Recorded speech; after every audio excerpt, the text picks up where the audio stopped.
Now, mother, what's the matter? Hamlet, thou hast thy father much offended. Mother, thou hast my father much offended. Come, come, you answer with an idle tongue. Go, go, you question with an idle tongue. Hamlet is undoubtedly one of Shakespeare's most fascinating characters. He seeks vengeance for his father's murder, he feigns madness, and he probes some of the most significant existentialist questions.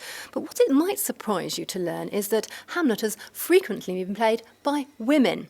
Tony Howard, in your book Women as Hamlet, you explore this question, but why is it that we don't know about women playing Hamlet?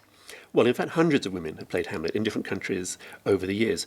What happened was, at the start of the 20th century, people begin to write stage histories, they begin to record performances, and at that point, a lot of male critics and historians actually erased it. The most famous Hamlet at the turn of the century was Sarah Bernhardt.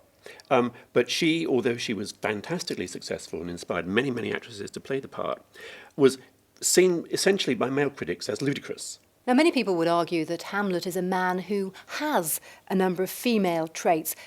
Is Hamlet a man in touch with his feminine side? Not at all. One of the things in the play is that Hamlet actually keeps denying that he's feminine. He accuses himself of being like a drab, like a whore, of being like a girl. He hates femininity in himself, and he hates femininity in women. That's one of the extraordinary things about it. And in a way, there's been a kind of revenge as actresses who are stuck in very, very small parts in any Shakespeare play, but especially in Hamlet. All you can do for an actress's play, Gertrude or Ophelia, they've said, let's not be marginalised and let's not be turned into tragic victims. Let's actually take centre stage. Let's speak those words. Are you honest? My lord. Are you fair? What means your lordship? That if you be honest and fair, your honesty should admit no discourse to your beauty. Now, I don't know if this is a cheeky question, but I just wanted to know, do you think women make better Hamlets than men? They do. Why?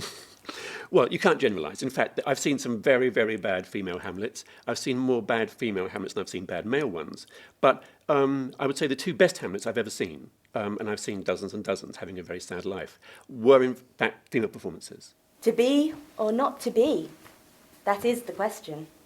Whether 'tis nobler in the mind to suffer the slings and arrows of outrageous fortune, or to take arms against a sea of troubles, and by opposing end them.